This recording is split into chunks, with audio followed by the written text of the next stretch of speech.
presencia activa de la justicia. Abya Yala vive un tiempo complejo. Las nuevas derechas religiosas apelan al lenguaje de fe para justificar desigualdades y alimentar proyectos autoritarios. Desde el púlpito hasta el parlamento escuchamos discursos que mezclan Biblia, bandera, salvación y mercado. Mientras tanto, los cuerpos, especialmente los cuerpos de las mujeres, de las disidencias, de los pueblos originarios y afrodescendientes, siguen siendo campo de disputa. Por eso este diálogo es urgente, porque no hay paz sin justicia de género, sin equidad social y sin espiritualidad descolonizada. En esta mañana vamos a tener dos ponentes. Tenemos en primer lugar, para la primera ponencia, al compañero Diego Ramos y al compañero Ramón Rothforel, que van a estar en la segunda ponencia. Así que, para comenzar con el compañero Diego Ramos, él es educador, politólogo argentino, militante político, educador popular y licenciado en ciencias políticas, profesor de filosofía, ciencias sagradas, presidente del Partido Nacional República Modelo y director del Centro de Educación Popular Antonio Gramsci. Para comenzar con nuestro compañero Diego, quiero ponerle el like para que él pueda seguir con su ponencia. Y ciertamente hemos visto que la política se ha convertido en un dispositivo de poder, perdón, la fe se ha convertido en un dispositivo de poder. Una religión de sustitución de mercado ocupa el lugar de Dios. En Argentina esa narrativa se vive del lenguaje profético, entre comillas, de Milei, que aparece como el libertador que guardará al pueblo fuera del faraón estatal. Así que el Moisés bíblico que se pretende presentar, vamos a conocer un poco más de esa ponencia con nuestro compañero Diego. Muchas gracias, compañero. Muy buenos días para todas, para todos. Un placer poder estar aquí. Muy agradecido a la organización. Ayer hemos compartido una jornada interesante, muy intensa, muy activa. Muy contento por seguir aprendiendo también de las experiencias, de las luchas de cada uno de ustedes. Y como aquí bien decía el compañero, vengo de Argentina, seguramente han escuchado hablar de un gran personaje que tenemos, entre comillas, que es nuestro presidente, que se llama Javier Milei. Yo soy politólogo, pero más que nada soy militante. De los 14 años trabajo, milito dentro del territorio, construyendo y recuperando el sentido de la política. Siempre digo a mis amigos, mis compañeros que aman la política, ¿no? Y que no puede haber ningún tipo de transformación si no es a partir de la política. Pero resulta que cuando uno va recorriendo experiencia, encontrándose con personas, con sujetos, cuando uno le pregunta o hace la pregunta, ¿qué es la política? O si yo hoy pregunto y digo para ustedes, ¿qué se le viene a la cabeza? Lo primero que se le puede venir a la cabeza, a la imaginación, cuando yo digo la palabra política. Si yo digo política, ¿qué se nos viene a la cabeza? Lo primero que se nos viene a la cabeza. ¿Qué puede ser? Lo tradicional que vivimos en los partidos políticos actuales.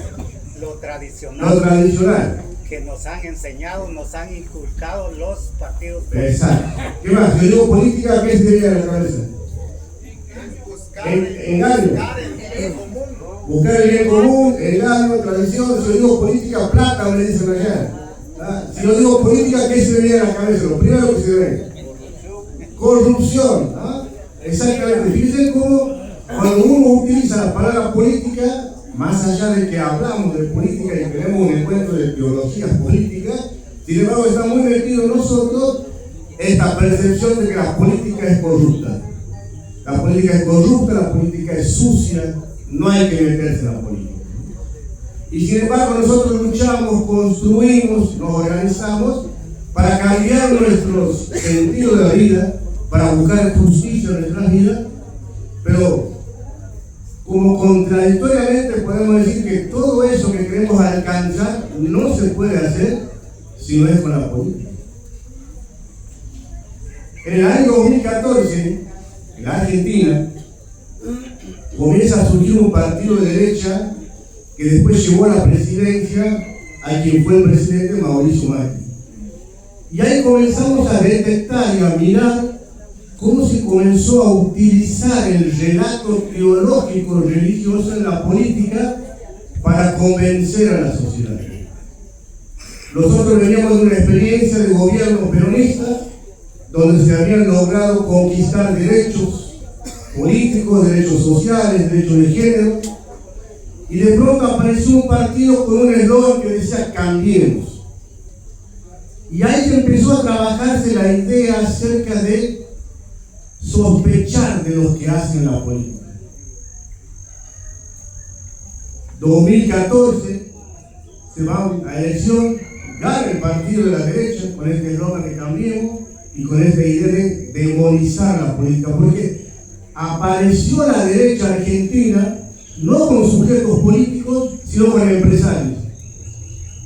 Empresarios que decían, a mí no me hace falta robar, no tengo necesidad de robar, pero quiero acompañar al pueblo. Obviamente que detrás de ese discurso estaba la trampa para poder llegar a lograr el gran acuerdo con el Fondo Monetario Internacional.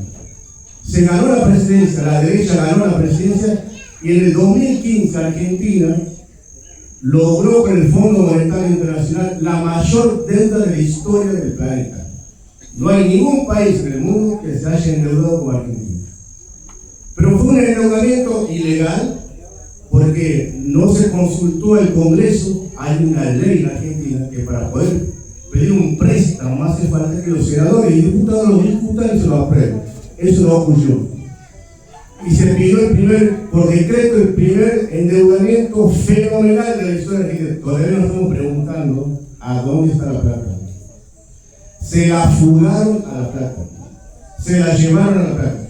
Pero obvio, había que justificar eso. Había que legitimar eso. Entonces la derecha comenzó con un discurso diciendo a ustedes los progresistas, ustedes los del campo popular, ¿les gustó tener derechos? ¿Conquistaron derechos? Ahora, todos esos derechos que ustedes conquistaron de género, de educación, de salud, eso hay que pagarlo ahora. Porque esto no puede ser que el Estado tenga que subsidiarlos a ustedes, eso no corresponde. Ahora lo van a tener que pagar cada uno de ustedes. Y aparece el primer componente, elemento teológico, bíblico, religioso en el discurso. ¿Se acuerdan ustedes del mito judeo de la caída, de la tentación del Génesis? ¿Se acuerdan cuando viene la serpiente y le dice a Adán y Eva, comete la frutita esta? Y ellos dicen, no, porque la deidad nos dijo que no comamos porque nos podría caer un castigo. ¿Se acuerdan del Génesis, de ese relato? Bien, perfecto. Resulta que en el plato estaba Adán y Eva, viene la serpiente, y le dice a Eva, mira Eva, ponete la frutita esta, que no me acuerdo si era una pera o una manzana que era. Y Eva le dice, no, mejor le voy a decir a Adán que se lo coma. Vení Adán, le dice, viene Adán, yo Adán. Dice la serpiente que si nosotros comemos esa frutita, vamos a hacer igual que la deidad. Porque la deidad, la tentación le va a decir, oye, come, porque vas a conocer. Y la deidad no quiere que vos conozcas, la deidad suprema no quiere que vos conozcas. Resulta ser que se comieron el fruto. Apareció Dios y les cargó con la culpa. ¿Ustedes comieron del fruto prohibido? ¿Sabe qué nos decía la derecha a nosotros, los del sector del campo popular, que habíamos logrado los derechos, las conquistas? ¿Ustedes querían tener sueldos dignos? ¿Ustedes querían comprarse zapatillas? ¿Ustedes querían viajar, querían tener vacaciones? Ahora van a tener que pagar con el sudor de la frente. Así como en el mito judío cristiano de la caída y de la expulsión, la deidad le dijo suprema, ahora por haber querido comer el fruto prohibido, van a tener que pagar con el sudor de la frente. lo mismo comenzó a trabajar con ese discurso de la derecha, diciendo: ustedes quisieron tener derechos, quisieron conquistar, ahora lo van a pagar aquí con el sudor de la frente. Y ahí comenzó en Argentina el brutal ajustamiento, el ajuste, los tarifazos. Y resulta que cuando uno se encontraba en la fila pagando la boleta de la energía, de la luz o del agua, ¿qué decíamos nosotros? Y bueno, hay que pagar. ¿Qué vamos a hacer? No queda otra.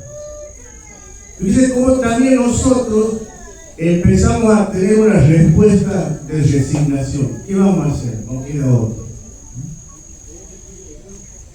En el año 2014, esta utilización del relato teológico religioso que empieza en Argentina también tiene que ver con lo que fue aconteciendo en otros países.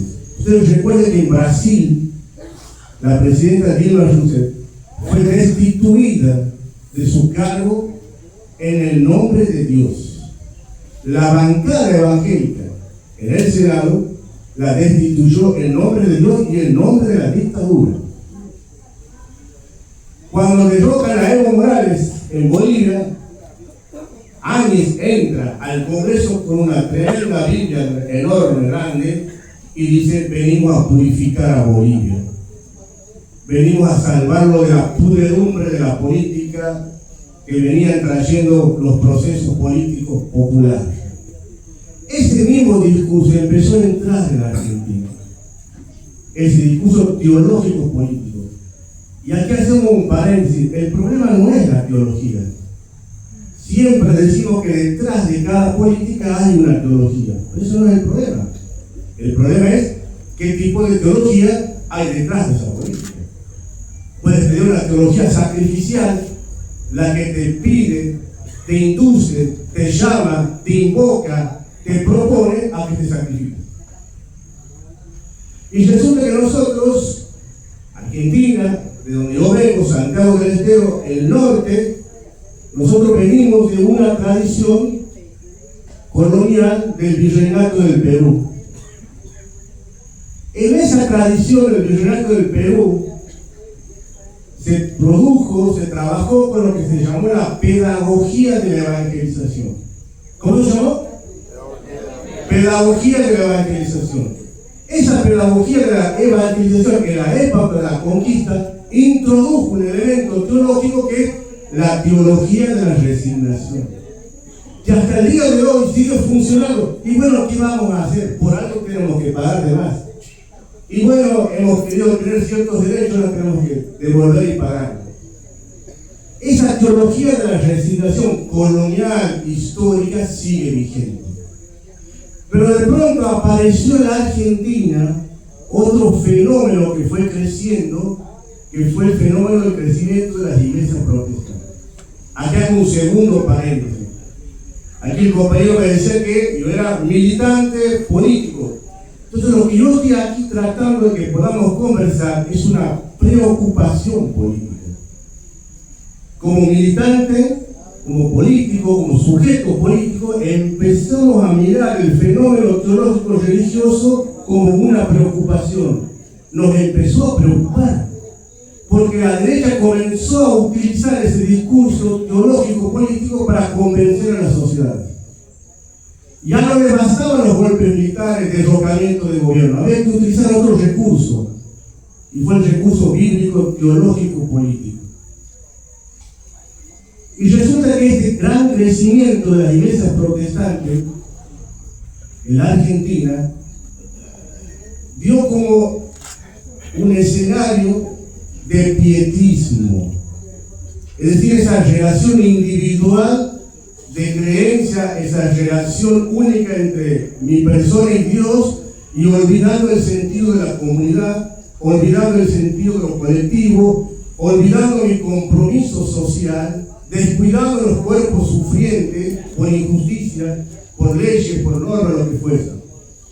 Entonces fíjense que vamos a suponer que nosotros los tres que estamos aquí sentados somos neoliberales, ¿no? Entonces, y todo lo que están aquí sentados al frente es la sociedad argentina. Es un fenómeno que está pasando en toda América Latina, ¿no? Entonces yo le converso a mi compañero, le digo a mi compañero, che, vamos a aprovechar el discurso teológico religioso, porque aquí tenemos cristianos católicos resignados, producto de esa tradición histórica, de esa teología de la resignación, y también tenemos un campo de grupos de personas que provienen de las iglesias protestantes, sobre todo pentecostalistas, carismáticas, que son pietistas e individualistas. Y entonces nosotros observamos el escenario y decimos, qué gran escenario que tenemos. Gente resignada y gente individualista. El mejor campo que nos pueden ofrecer es ese. Y entramos con el discurso político. Y ahí apareció el personaje de Javier Milei. Javier Milei se presentó en la sociedad argentina como el Moisés argentino, como el que venía a liberarnos. La pregunta era, ¿de qué nos quiere liberar Moisés? Queremos liberarnos de la política sucia, corrupta. La política es inservible, la política no sirve. Y fueron trabajando esa idea, ese contenido de la subjetividad de la gente. Por eso la preocupación política comenzó a centrarse en el fenómeno teológico, bíblico, religioso que se trabajaban dentro de la sociedad. En la Argentina hay un partido histórico que es el Partido Justicialista, que es de Juan Domingo Perón, el peronismo. Allá tenemos un compañero peronista. ¿Dónde está Angelillo? Ahí está el compañero peronista Angelillo. Perón, en la década del 40, construye un movimiento político basado en la doctrina social de la Iglesia. Es decir, que todo el elemento, todo el componente de la doctrina peronista tiene enseñanza social de la Iglesia, es decir, la responsabilidad de comprometerte con los demás para alcanzar la justicia social. Esa es la estructura del partido político del peronismo en Argentina. Pero la derecha quiso combatir ese peronismo por mucho tiempo, hasta que se dio cuenta que la única manera de poder derrocar al peronismo era construyendo un partido religioso. Y ahí aparece el Javier Milei. Con la fuerza del cielo, Milei, cuando gana las elecciones, no asume en el Congreso ni en el Senado. Es el primer presidente que asume dando espalda al Congreso, es decir, le da espalda a la política. Y hago un tercer paréntesis. La política es buena y es justa. Si hay algo bueno en la política que es justa, pero para eso hace falta sujetos que sean buenos y justos, que se comprometan a cambiar la realidad.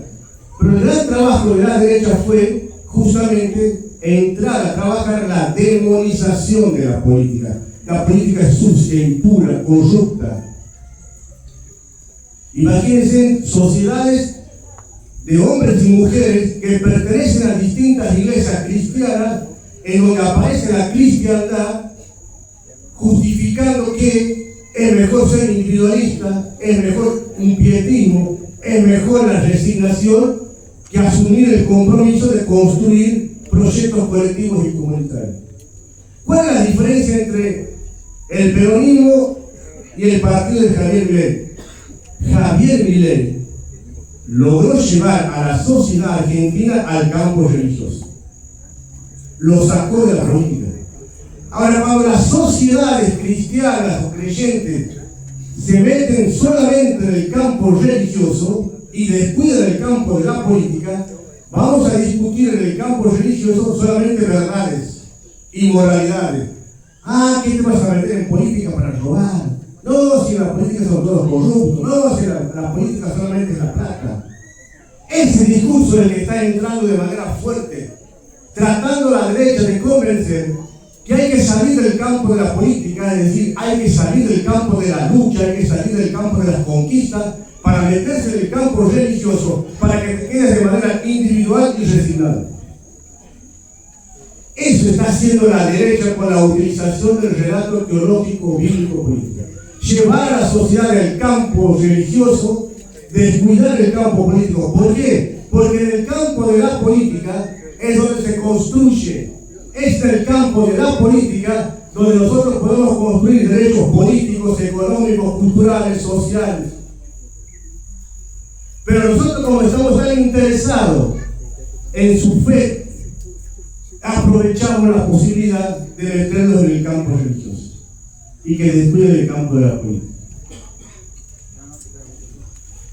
Milei construyó una teofanía con la sociedad argentina. ¿Saben que la teofanía es, según los teólogos, dicen que soy teólogo, pero no soy teólogo, la teofanía es el encuentro entre Dios y una persona, ¿verdad? Como Moisés y Dios. Y dicen muchos teólogos y teólogas que ese encuentro, esa relación entre el hombre y Dios causa dos efectos: admiración y temor. Milei logró esa teofanía en la sociedad argentina. Logró admiración y logró temor. De la misma forma, simultáneamente, y la gente votó a Milei con admiración y con temor, porque se creyó que era un Dios, se creyó que era un Mesías.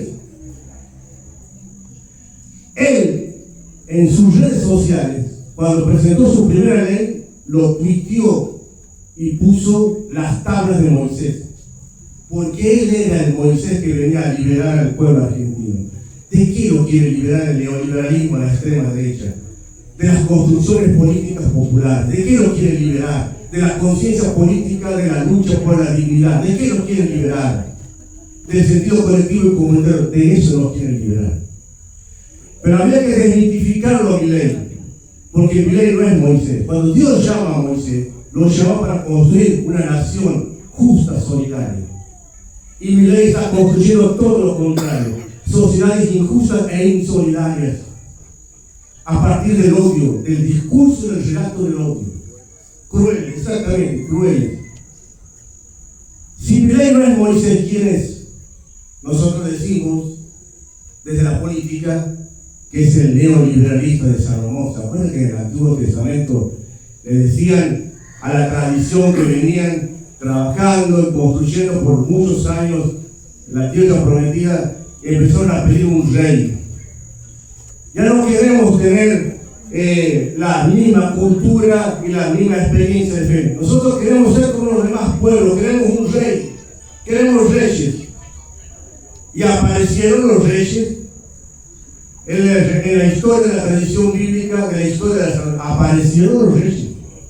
Es decir, que ese primer proyecto de ser pueblo justo y solidario para luchar en defensa de las viudas, de los huérfanos, de los desprotegidos, se lo corrió, se lo reemplazó y fueron a optar por el rey. Reemplazaron al Dios de la vida por el Dios del mercado. Por eso Milei es Moisés de Argentina. Viene a romper en la sociedad argentina, y la derecha viene a romper en los pueblos latinoamericanos el sentido de ser justos y solidarios, el sentido de ser fraternos, para convertirnos en sociedades que empecemos a adorar a la deidad del mercado. Y para eso necesita gente resignada y gente individualista. Por eso es importante trabajar lo teológico y lo político en nuestras comunidades, para que no nos comamos el verso de que la salvación y que la ganancia de nuestra vida está en el individualismo y está en la manera de construir, despojándote o desentendiéndote de la construcción colectiva. Termino con esto. La ferocidad que se está construyendo en la derecha de la Argentina es tremenda, en América Latina. La violencia que hay propuesta por la derecha de la Argentina. Un fascismo que empieza a aparecer violento, un fascismo que empieza a negar el conflicto. Si yo les pregunto a ustedes, levanten la mano a quién le gusta el conflicto. A ver, levanten la mano a quién le gusta el conflicto. ¿A mí le gusta el conflicto? A mí me encanta el conflicto. En Argentina le llamamos quilombo, a mí me encanta el quilombo. ¿Les gusta el conflicto? ¿No les gusta el conflicto? ¿Cómo vamos a lograr conquistar nuestros derechos si no ponemos en conflicto nuestras demandas? Hay que poner en conflicto las demandas, hay que poner en conflicto lo que necesitamos, hay que poner en conflicto nuestras injusticias. La derecha, el fascismo, lo que dice es no al conflicto. ¿Y qué significa esto? Que si vos quieres reclamar, te voy a mandar la justicia que decían ayer y te voy a reprimir. Ah, ¿usted está reclamando por agua? No, aquí no me venga con conflicto. Tengo que anular ese conflicto. Porque la democracia es conflicto. ¿Por qué la democracia es conflicto? Porque hay sujetos como ustedes que ponen en conflicto sus demandas. Y a nosotros los neoliberales nos va a molestar. Y vamos a querer terminar con el conflicto. Compañeras, compañeros, hay que comenzar a recuperar la experiencia del conflicto, pero no por el conflicto mismo, el conflicto por el conflicto, sino por el conflicto para buscar soluciones políticas. Necesitamos recuperar la política, la experiencia política, la práctica política. Si no, todo va a ser folclórico y anecdótico. Solamente podemos transformar desde lo político, desde las leyes, de las normas. Hay que ocupar el espacio público, hay que ocupar la agenda de la toma de decisión. Y eso es la política. Lamentablemente, la demonización de la política y la ridiculización de la política nos hace creer que eso no es bueno. Imagínense la Milei, haciendo todas las piruetas que hacen, una motosierra en la mano, y dice, este es un loco, y sí, es verdad. Ridiculiza la política, para dar el mensaje que la política es ridícula. Y no hay que meterse en la política. Hay que meterse en la política y hay que transitar en el Estado. En Argentina, a Cristina Fernández de Kirchner le decían la yegua. A Macri le decían el gato. Y a Milei, ¿cómo le dicen? El león. Fíjense que los antiguos decían que la política o el hombre es un animal político. ¿El hombre es un animal? ¿El hombre es un animal? Político. Es decir que en la antigüedad los griegos decían que o relacionaban al hombre con la política, es decir, que la política era como casi un sinónimo de pensamiento, de idea, de contenido, de racionalidad. El hombre es un animal político, es decir, el hombre es un animal que piensa, que raciona, que proyecta, que pone contenido. Pero resulta ser que hoy la derecha quiere cambiar ese sentido. Aristóteles decía que el hombre es un animal político para diferenciarlo de los cuadrúpedos, pero resulta que hoy la derecha nos quiere llevar a ser cuadrúpedos. Salir de la racionalidad política, salir del pensamiento político para ser cuadrúpedos, para ser animales. Y lo que dice el compañero, la ferocidad. Si hay algo en los seres humanos que es la crueldad, la derecha nos va llevando a la naturaleza animal de la ferocidad. Es decir, a que nos terminemos de devorar entre nosotros, que nos terminemos de eliminar entre nosotros. Por eso es importante mirar, pensar, reflexionar esto de lo teológico y lo político. Nuestras experiencias de fe no pueden ser de resignación, nuestras experiencias de fe no pueden ser individualistas, nuestras experiencias de fe tienen que ser en la búsqueda de la construcción de sociedades justas y solidarias, en la búsqueda de la construcción y de la organización de lo colectivo. Es por ahí donde aparece la espiritualidad del nazareno que decía Gustavo ayer, y de las pedagogías que la compañera también hablaba ayer. Necesitamos recuperar la política, necesitamos recuperar el sentido de la política, necesitamos sentirnos sujetos políticos. ¿Puedes tener una comunidad de fe? Sí. ¿Puedes tener una comunidad de creyentes? Claro que sí. Pero esa comunidad tiene que ser política. Porque solamente desde la política podemos pensar las estrategias, los instrumentos y las articulaciones para transformar la realidad. Bueno, muchas gracias.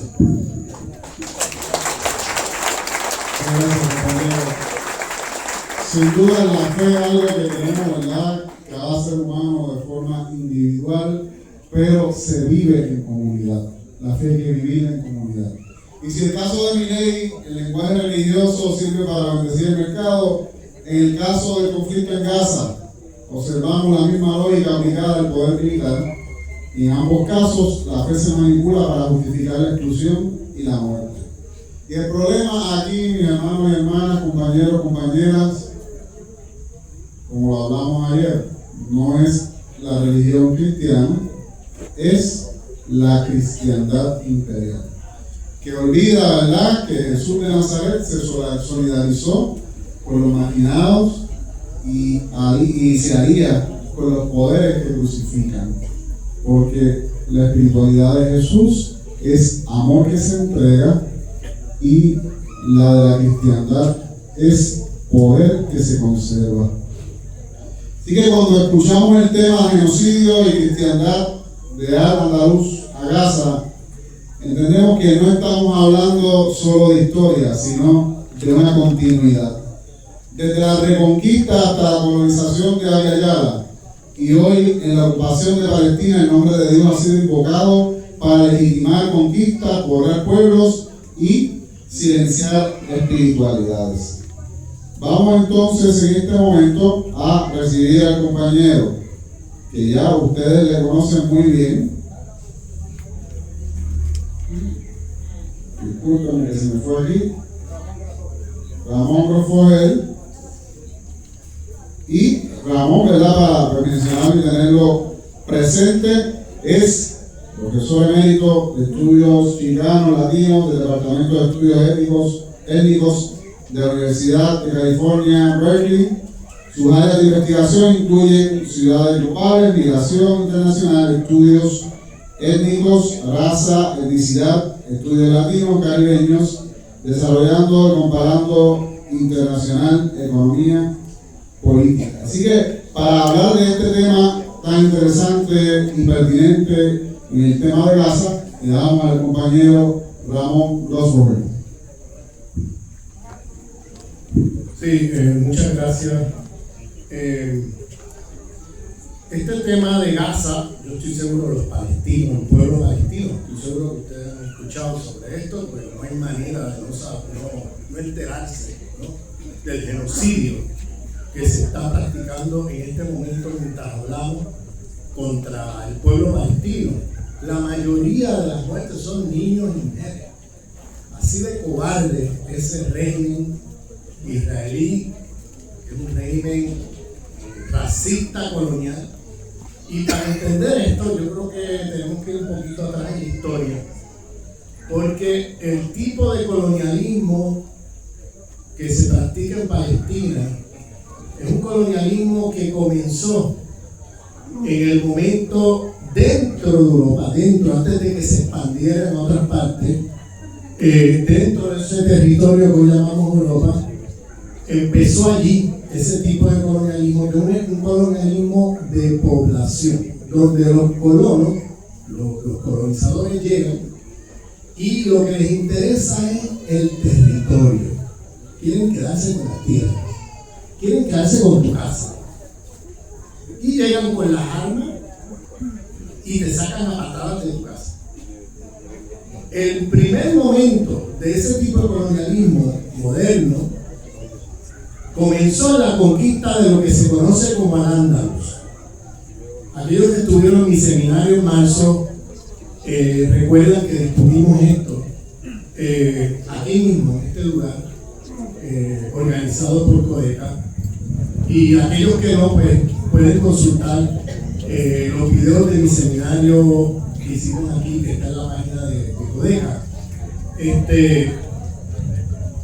Y lo que ocurrió ahí fue la cristiandad, esa teología de dominación para justificar a los poderosos, a los ricos, a los explotadores, que distorsionan el mensaje de Jesús para justificarse en lo que están haciendo, donde el mensaje, como ha dicho el compañero, no es un mensaje de amor al prójimo, de todo lo que dijo Jesús, sino, o de justicia en la tierra, sino es cómo invertir todo ese mensaje para transformar el cristianismo de ser una teología, una espiritualidad de liberación, una espiritualidad de amor al prójimo, ama al prójimo como te amas a ti mismo, de ser una teología que busca la justicia aquí en la tierra, para transformarla en otra cosa, ¿bien? En una teología que justifica la crueldad, la matanza, el robo, el saqueo, la explotación, la dominación. Y eso es lo que hace la cristiandad. Lleva más de 500 años ya haciendo eso por el mundo. Y esto, si algo quisiera que se llevaran con ustedes a su casa y a sus comunidades, es esta distinción entre cristiandad y cristianismo. Cristiandad es una teología de dominación de los poderosos, de los ricos. Es una tergiversación total del mensaje de Jesús. Y entonces, esta idea quisiera que se la llevaran con ustedes, porque aquí no estamos en contra del mensaje de Jesús, nosotros estamos volviendo a las raíces, volviendo a los orígenes, volviendo al mensaje original de Jesús.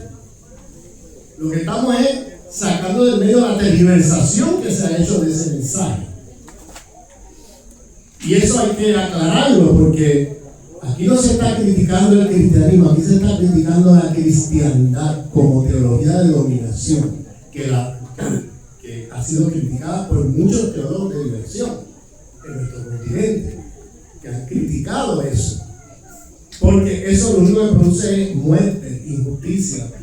Eso es lo único que produce ese tipo de teología, una teología de dominación. Entonces, el primer momento cuando la cristiandad, ¿se acuerdan que les hablé de cómo se transformó el cristianismo en cristiandad en el siglo IV con Constantino y el Imperio Romano y todo aquello? Eso lo hablamos ayer.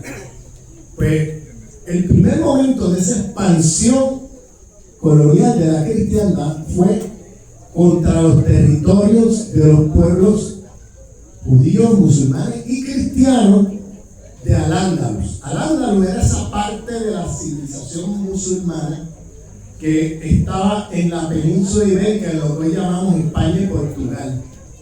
Ahí había una civilización musulmana que tenía un sentido de convivencia entre todas las espiritualidades, donde coexistían y convivían pacíficamente cristianos, musulmanes y judíos, donde cada uno tenía sus derechos, donde no había matanzas porque tú fueras de otra religión o cosas de esas. Entonces la cristiandad quiso conquistar esos territorios. Eso estaba en el sur de lo que hoy llamamos España y Portugal. Estoy hablando del siglo VIII hasta el siglo XV. Existió eso allí. Por eso en el castellano tenemos miles de palabras del árabe, miles. No nos damos cuenta porque no sabemos árabe, pero los que saben árabe se dan cuenta, porque nos oyen hablando y entienden muchas cosas sin saber castellano, sin saber español. Porque nosotros tenemos muchas palabras del árabe. ¿Por qué? Porque los árabes estuvieron en la península ibérica, esa lengua estuvo allí presente durante muchos siglos. Entonces, y por eso también tenemos muchas. Todas esas palabras que empiezan con AL, almohada, todas esas palabras que tienen o Guadalquivir o Guadalupe, o todo eso son palabras árabes. Y no lo sabemos porque no sabemos árabe. Pero los que saben árabe nos escuchan y entienden muchas cosas porque tenemos muchas palabras de árabe. Entonces, ¿qué pasa? Los árabes no son nuestros enemigos. Los imperios quieren que nosotros nos pongamos a pelear unos con otros. Los pueblos del sur, los pueblos dominados y explotados por los imperios del norte, y quieren que hagamos de los árabes chivos expiatorios y los peores enemigos, y satanizarlos, demonizarlos, que es lo que hace la cristiandad con todo, demonizar a todos los que ellos quieren destruir. Entonces, por eso en los últimos 20 años no se han escuchado todas esas guerras que ha metido el imperio en el Medio Oriente, en esos países árabes musulmanes, matando a millones de personas a nombre de democratiza los demás. ¿Se acuerdan? Eso lo hablamos allí. Pues el primer momento de la expansión colonial fue hacia Al-Ándalus, esa parte de la civilización musulmana que estaba en el territorio de la península ibérica. Y fueron allí con el cristianízate o te mato. Ese era el lema. Cristianízate o te mato. O sea, ¿qué de mensaje de Jesús tiene el cristianízate o te mato? O sea, Jesús nunca dijo eso. Nunca fue a decir, mira, o te hace de mi mensaje o te mato. O sea, ¿cuándo Jesús dijo eso? Pero esa es la cristiandad que está tergiversando y poniendo palabras allí que Jesús nunca dijo. ¿Sí? Entonces, llegaron allí y ¿qué hicieron? Se metieron en las casas y sacaron a la gente por la fuerza de sus viviendas. Y ocuparon las viviendas con familias de la cristiandad que venían del norte de la península ibérica, de lo que llamamos España y Portugal, y los pidieron ocupar los territorios y sacaron a cristianos, a judíos cristianos que no comulgaban con la cristiandad, que seguían el verdadero mensaje de Jesús, judíos y musulmanes, y los sacaron a punta de fuego y los sacan de ahí por la fuerza. Masacraron a montones de las personas. Muchos huyeron por la montaña, se fueron a las orillas al sur de la península ibérica y cruzaron el Mediterráneo hacia tierras musulmanas porque los mataban. Se huían, los que sobrevivieron huían por el monte hasta las orillas del Mediterráneo para cruzar al otro lado, a donde estaba la civilización musulmana, que les tenía respeto a los judíos, a los cristianos, a todas las diferentes espiritualidades. Entonces huían hacia allá. Los otros fueron masacrados y se quedaron con sus territorios, con sus viviendas, se quedaron con todo.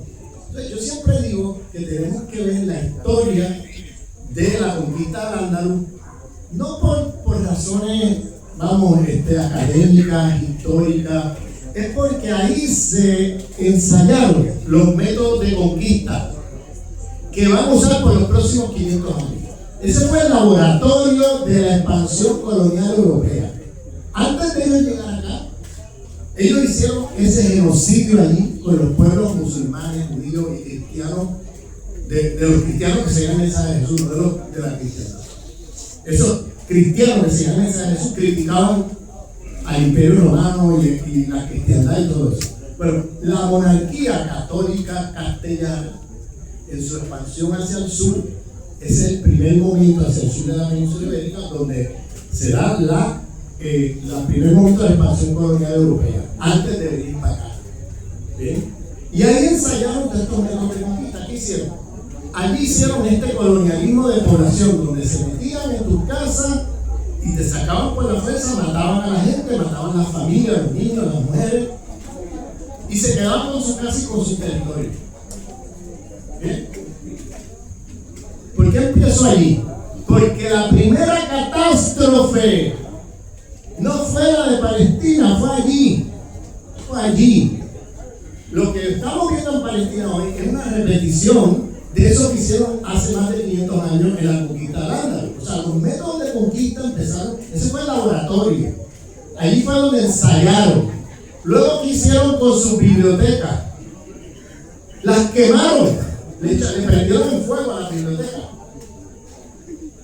para que la gente perdiera memoria de su cultura, de sus conocimientos, sus saberes, para que las comunidades perdieran conciencia de quiénes son, de dónde vienen, cuáles son sus saberes, cuáles son sus conocimientos. Borrar todo eso. Le prendieron fuego a las bibliotecas de Al-Ándalus. Fíjense los métodos que estamos hablando aquí. Mataron un montón de mujeres acusadas de brujas, que eran mujeres musulmanas, judías y del cristianismo verdadero, y las acusaban de brujas y las quemaban vivas. Esa civilización tenía muchos conocimientos científicos, tecnológicos, la que destruyeron, ¿no? Y se robaron todos sus conocimientos, los que les servían. Los que no les servían los tiraban a la basura. Bueno, voy sobre esto un poco para que tengan una idea. ¿Qué fue lo que llegó acá?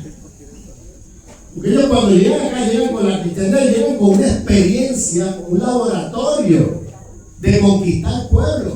Antes de llegar aquí, allí metieron también la encomienda. A aquellos de ustedes que han leído un poco de historia de América Latina, la encomienda era una forma de esclavización de los pueblos acá, que usaron acá. Pero eso empezó en la conquista de Al-Ándalus.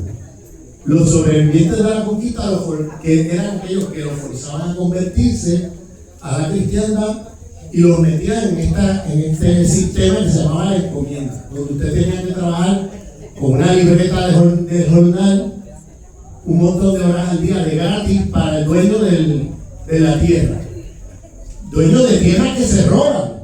O sea, llegan a tu territorio, te roban tu tierra, y después vienen y en esos mismos territorios ponen un sistema donde ahora la gente que sobrevivió a la masacre los ponen a trabajar forzadamente ahí 16 horas al día de gratis, donde no cobran. Dime si eso no es explotación. Y eso es lo que se llama la encomienda. Y eso se lo trajeron para acá, para nuestros pueblos originarios, la conquista. Y eso empezó allá. Todo eso que estoy hablando empezó allá, antes de llegar para acá. Es para que entendamos qué fue lo que llegó aquí. Pues si no sabemos la historia, antes de 1492, de aquello allá, no vamos a entender lo que pasó acá. ¿Ven? Porque lo que pasó acá no fue que llegaron y empezaron a inventar cosas. Ellos ya tenían un esquema de conquista que lo habían ensayado allá. ¿Bien? Entonces, ese sistema de ir y sacar a la gente del territorio y quedarse con las tierras, y luego meter a aquellos que sobreviven a las masacres, los ponen a trabajar allí de semiesclavo, de gratis para el dueño de la tierra ahora, que ya tú perdiste la tierra, eran tierras comunitarias de los pueblos, en Al-Ándalus y acá, era propiedad privada. Ellos te la arrebatan con la fuerza, ¿y qué hacen? La privatizan. ¿Bien? La ponen como propiedad privada para que usted ahora no pueda producir. Ahora usted está obligado a tener que trabajar para el dueño de la tierra. El dueño ya no eres tú, ni tu pueblo, ni tu comunidad. El dueño de la tierra ahora es el que te arrebató y te robó las tierras. ¿Ven? ¿Está claro eso? Entonces, ¿qué pasa? Luego, con ese método de conquista, llegan aquí e imponen esta lógica de venir y sacar a la gente del territorio por la fuerza, y luego los que sobreviven a las masacres los obligan a trabajar un número de horas al día de gratis para el encomendero, al que ahora posee el territorio y las tierras. Y hoy día tenemos los descendientes de esos saqueadores, de esos ladrones que vinieron aquí hace 500 años, que ahora se concentran en 12, 13, 14 familias, que son los dueños de la mayoría de las tierras en un lugar como Guatemala, que son los dueños de la mayoría de las tierras en un lugar como Colombia, o un lugar, o sea, esto lo vemos hoy, los herederos, los descendientes de esos latifundistas coloniales que vinieron aquí a quitarle las tierras de los pueblos, tierras comunitarias, no privadas. Pues ahora, eso después de 500 años, todavía hay familias que vienen de esa historia que siguen siendo los dueños de la mayoría de la tierra del país. Y entonces, estamos hoy en una situación donde ese método que usaron en Al-Ándalus se lo trajeron para acá.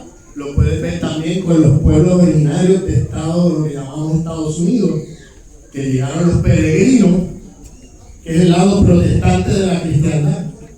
Llegaron los peregrinos y ¿qué hacen? Masacran a los pueblos originarios y hacen lo mismo que hicieron en Al-Ándalus. Se quedaron con todas las tierras, le arrebataron las tierras a los pueblos, las privatizaron y vinieron los colonos europeos a quedarse con todas las tierras de eso que llamamos hoy Estados Unidos.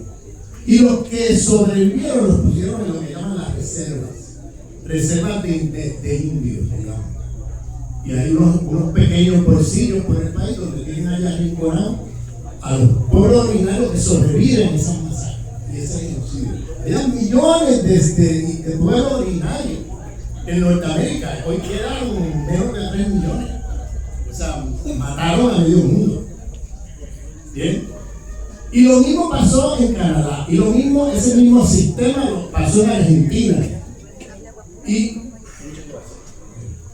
pasó en Argentina, sobre todo después de la fundación de la República Argentina, donde, si recuerdan, este señor Sarmiento, que todavía se ve en las escuelas en Argentina, por eso no se sorprendan ustedes de por qué gana Macri, Milei, porque el fascismo es una cosa cíclica allí, porque en Argentina nunca se ha resuelto este problema.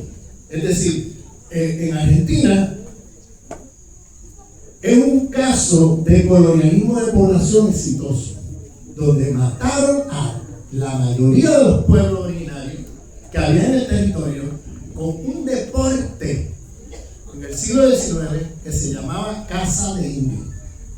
O sea, los fines de semana iban con escopetas y a cazar indios como si fuera un deporte. Y exterminaron a millones de seres humanos de los pueblos originarios del territorio con ese mismo sistema que empezó en Al-Ándalus. La República Argentina no es otra cosa que Israel exitoso. Esa es la República Argentina. Lamentablemente la izquierda argentina, creo yo, no ha hecho el trabajo de descolonización sobre eso. Y por eso, como es lo que se enseña en las escuelas, es civilización o barbarie de Sarmiento, pues no te sorprenda que la gente te vote a nadie. Orden y progreso. O sea, orden y progreso, toda esa dictadura con una crueldad y con unas matanzas de seres humanos increíbles. Y eso lo vemos cíclicamente en lugares como Argentina, Chile, Uruguay. Ahí como cíclicamente aparece el fascismo. El fascismo tiene un origen en el colonialismo. Esa violencia brutal de los fascistas viene de la historia colonial. Y si ustedes no se descolonizan de esa historia, pues volverá a pasar y se repetirá todo el tiempo. Y luego yo oigo compañeros de izquierda diciendo, ¿y cómo pudo haber pasado? ¿Y cómo es posible que Milei haya ganado con tanta... Oye, perdóname, mira los libros de historia que enseñan a los niños en esa escuela y vas a entender por qué Milei gana elecciones con inmensa mayoría y por qué cíclicamente cada ciertos años aparecen regímenes fascistas en un lugar como la Argentina. Porque hay un problema de colonización mental. En Civilización o Barbarie es un libro que hizo Sarmiento, que en el siglo XIX, un líder político de la Argentina que decía, este territorio, Argentina, está lleno de bárbaros. ¿Quiénes son los bárbaros? Los pueblos originarios. Y hay que repoblarlo para civilizar, hay que traer colonos de Europa a ocupar las tierras. Fíjate lo que estamos hablando, volvemos al modelo de Al-Ándalus, de la conquista de Al-Ándalus. Vamos a sacarle el territorio a toda esta gente a quedarnos con sus tierras.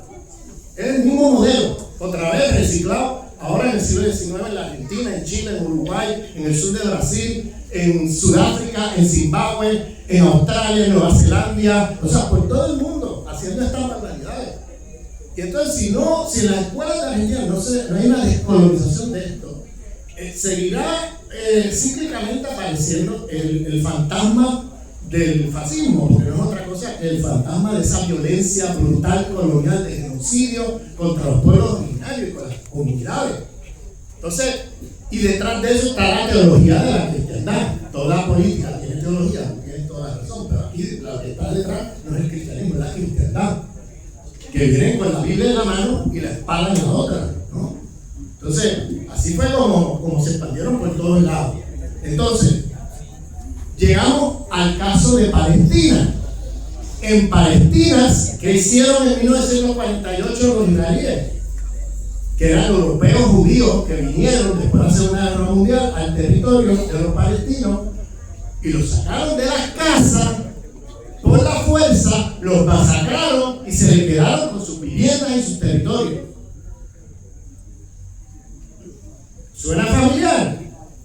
Pasó en 1948, pero eso es una repetición de lo que esta civilización de muerte ha estado haciendo por más de 500 años. Desde la conquista de Al-Ándalus hasta hoy en Gaza. Miren lo que están haciendo en Gaza, es la misma historia. Es sacando al pueblo originario del territorio para quedársele con la tierra, para quedársele con todo. A costa de la matanza de millones de seres humanos, no les importa, eso vienen haciendo desde hace 500 años. Esto es una civilización de muerte. Y la cristiandad, como teoría de dominación, está en el centro de eso. Porque para la cristiandad, todas esas personas son parte del diablo, son parte de gente que son que están poseídas por el diablo, porque están impuras. Este es el lenguaje que usa la cristiandad en ese dualismo entre los divinos y el demonio, ¿no? Y entonces demonizan a las poblaciones, por tanto las inferiorizan racialmente, el racismo, que tiene una raíz teológica en la cristiandad, y como no son seres humanos, son animales, que importa, mátenlos a todos. mátenlos a todos, pero esos son animales, no son seres humanos. Esos son seres del demonio, de Satán. Entonces hay que sacarlos del medio. Ese es el discurso de la cristiandad desde hace 500 años, hasta el día de hoy. ¿Qué han dicho de los palestinos? Pues escuchen lo que dicen de los palestinos, que no son humanos, son animales. Son animales. Y están como los satanizan, diciendo que esa gente, porque matan, los palestinos no son solamente musulmanes, son cristianos. Son cristianos. ¿Ustedes saben eso? Que hay un montón de cristianos asesinados, palestinos, pero eso lo encubren, no lo dicen. Dicen que los palestinos son terroristas musulmanes. Eso es lo que te dicen. O sea, estos son como gente del diablo, son terroristas, matan a la gente, y por tanto hay que matarlos a todos, porque son terroristas. Y hay que matar a los niños, porque ese niño va a ser un terrorista de aquí a 20 años. Pero hay que matarlo desde ahora. Eso es lo que dice esa gente. Eso es lo que dice el imperio. Eso lo dicen abiertamente. Yo no estoy diciendo nada que ustedes no van a encontrar por las redes de cómo habla esa gente. Pero eso es cristiandad, eso no es cristianismo. ¿Ve? Y el Estado de Israel, que se llama judío, es cristiandad también, porque ellos están haciendo un proyecto de la cristiandad a nombre del judaísmo. Eso es lo que están haciendo. Cristianízate, te mato. Aquí es tú. ¿Eres judío? No, te mato. Es el mismo perro con otro collar. Pero eso no tiene nada que ver ni con judaísmo, ni con cristianismo, ni con nada. Eso es una tergiversación, una teología de dominación para justificar lo injustificable, compañeros y compañeras. Abramos los ojos, porque nos están matando desde hace 500 años con estos cuentos. Y lamentablemente han sido tan exitosos en eso que incluso nos han metido, nos han colado un montón de goles, han hecho una goleada con nuestro pensamiento, porque nos han metido en la cristiandad a todos nosotros. Dije ayer, todos tenemos un Cristóbal Colón por adentro, todos. Tenemos que descolonizarnos de toda esta cosa, porque como tú dijiste hace un momento, esa teología que nos venden y que nos colonizan con esa teología que es la cristiandad, lo que hace es crear pasividad, crear seres humanos que no se indignan ante las injusticias, que permiten que se hagan estas masacres, que esta gente se robe todo, y tú te quedes en tu casa pasivamente orando y ya. Y orar no está mal, pero tenemos que también actuar como hizo Jesús en su tiempo, en el templo aquel donde estaban los mercaderes, ¿se acuerdan? Él se metió allí, le levantó, le tiró todo, patas para arriba, porque estaba luchando contra los poderes de su época. Por eso al final los romanos lo crucifican, porque era un movimiento que él estaba levantando, que era antiimperialista contra el imperio romano. Era antiimperialista. Entonces, esa historia no te da cuenta de la cristiandad. La cristiandad te regresa todo para que tú te quedes en tu casa pasivo, con miedo a actuar, ¿no? Entonces, estamos en un momento, esto que están haciendo ahora en Gaza, que dije ayer al final que ya no están vendiéndote nada. O sea, al principio venían con las mentiras, ¿no? Diciendo que venían a salvar almas, a cristianizar, ¿no? Pero en realidad venían a matar y a saquear. Decían después que venían a civilizar, ¿no? Civilizarte te mato. Pero venían a matar y a saquear. Después dijeron, venimos a desarrollarte porque tú eres pobre. Venimos a que te enriquezcas. Pero venían a saquear y a matar. Todo eso era cuento de hadas. Todo eso era, como llaman hoy, fake news, mentira. Luego, venimos a democratizar, a traerte democracia, ¿no? Entonces, pero mentira, no venían a democratizar, venían a saquear y a matar. Lo que han hecho en este siglo en el Medio Oriente. En todos esos países del Medio Oriente que han invadido. Han matado a millones, han desplazado a millones de sus territorios y sus viviendas. Con armas de fuego, con bombardeos, con, barbaridades. financiando grupos terroristas que ellos mismos crean para hacerte creer que los musulmanes son terroristas que matan a todo el mundo. Esos son grupos de la CIA y del Mossad que están pagados por la CIA y el Mossad para hacernos creer que es que los musulmanes son una gente bárbara y no sé qué. Eso que vimos en los últimos años, lo estamos viendo en los últimos años, no son otra cosa que grupos terroristas de la CIA y del Mossad. El Mossad es la CIA de Israel, es la CIA, la agencia de inteligencia del Estado, es la CIA de los Estados Unidos, y el Mossad es la agencia de inteligencia de Israel, de la policía secreta. Y ahí crean estos grupos para luego vendernos la idea que los musulmanes son los peores terroristas, son peligrosos, y hacernos creer que es una mentira. Y para justificar lo injustificable, que es quedarse con los territorios de los árabes porque son ricos en petróleo, por favor. Y ahora se está repitiendo lo mismo diciendo que Maduro es narcoterrorista. ¿Ustedes han visto esto? Ahora todo el que tiene petróleo es terrorista. ¿Ustedes han visto esto? Si usted tiene petróleo debajo de su casa, cuídese que lo van a acusar de terrorista. Si en alguna comunidad aquí descubren petróleo en la comunidad, prepárense porque le van a decir que ustedes son terroristas. Porque detrás de todo eso lo que quieren es el territorio, la riqueza del territorio. Sacar a la gente del medio, sacar a los seres humanos del medio. Abran los ojos, por favor, porque ese es el mecanismo causó desde hace 500 años. No hay que ser científico social para ver esto, por favor. Esto lo ve cualquiera, lo que yo les estoy explicando aquí. O sea, vamos, esto es una cosa que no tienes que irte a estudiar historia ni irte a la universidad para enterarte. De hecho, si te vas a las universidades hoy, te vas a confundir más, porque allí no te van a hablar así como yo les estoy hablando. Allí te van a meter un montón de fake news y de mentiras de la historia que lo que van a hacer es confundirte más. O sea, cuidado con esas universidades eurocéntricas que tienen por todo el mundo, incluyendo Guatemala. Cuidado. Porque ahí difunden un montón de mentiras. Porque ellos mismos controlan la producción de conocimiento en esas universidades y luego te venden cuentos. Luego vienen a venderte cuentos. ¿No? Y entonces no se habla de lo que ha pasado y está pasando. Entonces, hoy día, para terminar, hoy día, la humanidad enfrenta un momento mesiánico. Estamos en un momento mesiánico. En el sentido de Jesús. Un momento donde se abre como una puerta así de posibilidades de transformación de este sistema de muerte. Porque este sistema está en crisis terminal. Este sistema está ahora mismo en una crisis brutal. Estados Unidos es el país más deudor del mundo. Se ha visto a los ojos de todo el mundo. El genocidio en Gaza se ha visto así, pero transparentemente. Nadie puede decir, yo no sabía que esto estaba pasando. Esto está por todos lados. Ya no es como en el pasado, que podían hacer matanzas y tú te enterabas 20 años después, porque no había manera de tú enterarte de lo que hicieron en tal lado o en tal lugar del mundo, porque eso te quedaba muy lejos. Y escondían la información. Ahora, con los medios sociales, nos estamos enterando en vivo y a todo color del genocidio que está ahí a los ojos de todo el mundo.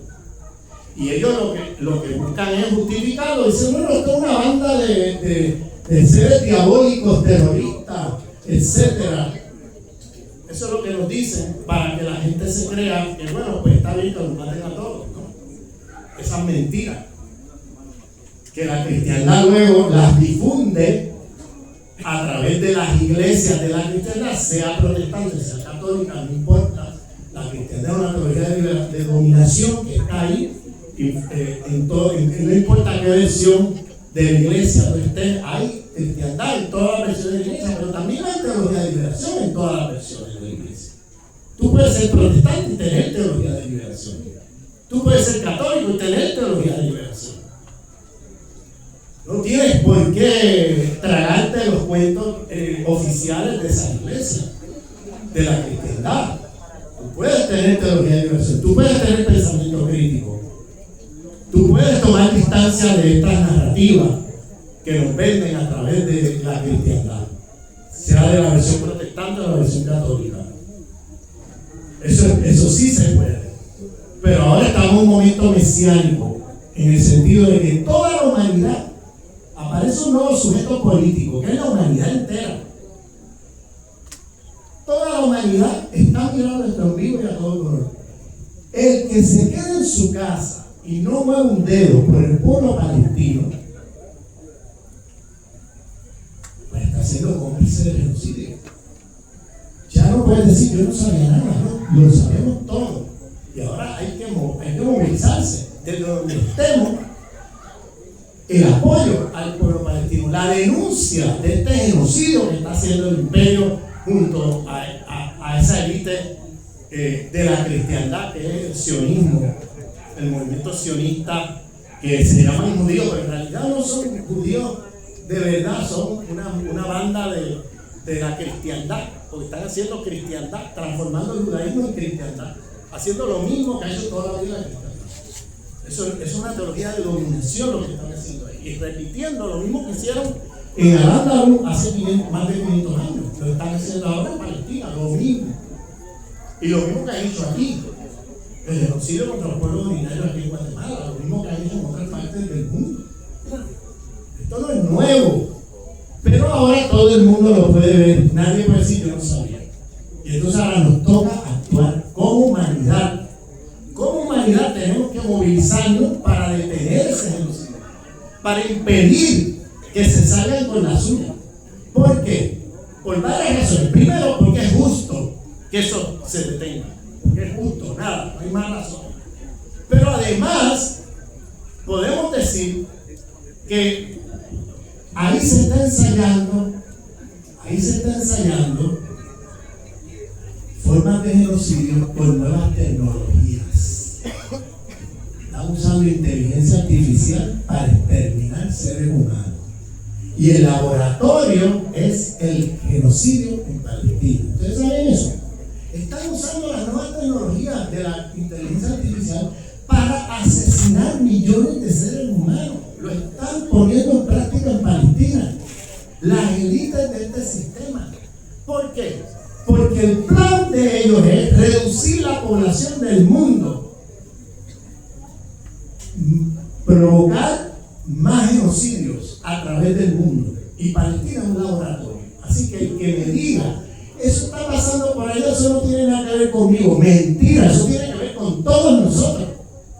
Porque de Palestina, con todos esos métodos nuevos de inteligencia artificial usados para hacer genocidios, de ahí van a pasar a otros lugares del mundo a hacer lo mismo, incluyendo aquí en América Latina.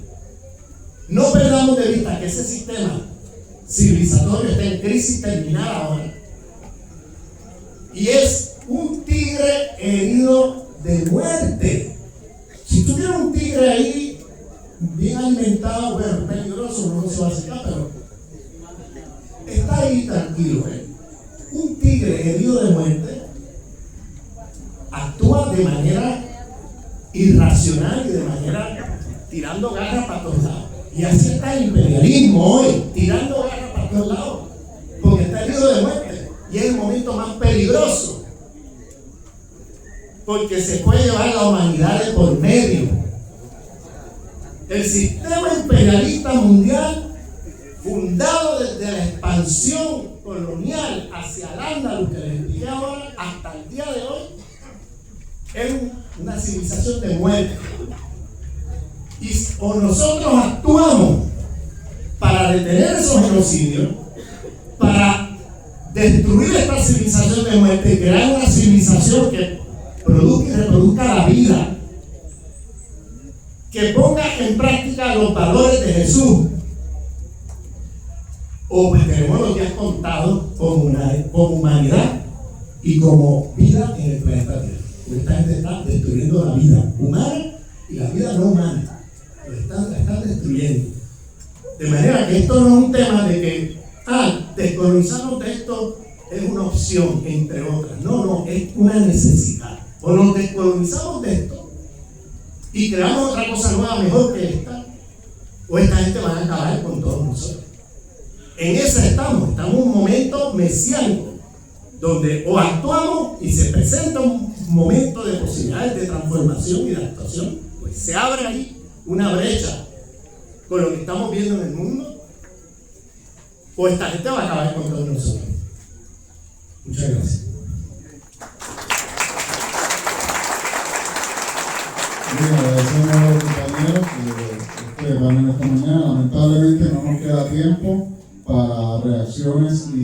preguntas, pero queremos cerrar destacando que esto que se nos ha hablado de que se vive en estos tiempos no es obra de Dios, sino de quienes usan su nombre en vano. Muchas gracias.